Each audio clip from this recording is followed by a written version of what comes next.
saddexdan shay haddii aad samaysid waxaan hubaa inaad ku baran doonto luqadda Englishka si fudud. waxaa ka mid ah number 1 baro weeyaan learn phrases baro phraseska not individual word ha barani eray shakhsi ah phrases ayaa baranaysaa phrase waxa weeyaan waa oraahyo weeyaan not ha baran individual word eray shakhsi ha baran ana eray kaliya oo qaleel ha baran ku bara erayga jumlad ku dhex baro weeyaan. number 2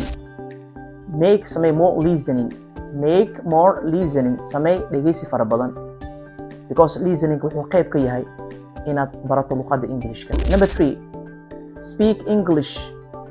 speak English don't be shy speak the language taa macnaheedu tahay ku hadal Englishka waa inaad ka tagtaa afkaaga hooyo markaa rabto inaad barato luqad ajaanib ah. speak English don't be shy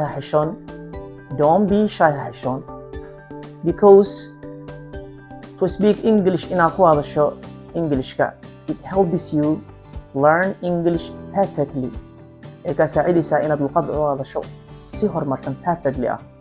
waxaan ku hayaa Telegram channel oo aad ka heli karto phrases oraahyada conversations wada sheekaysiyo useful sentence jumlooyin faa'iido leh and idioms iyo markaasi hadallada sabeebka idiomska ah iyo waxyaabo kale oo fara badan oo ku saabsan barashada Englishka.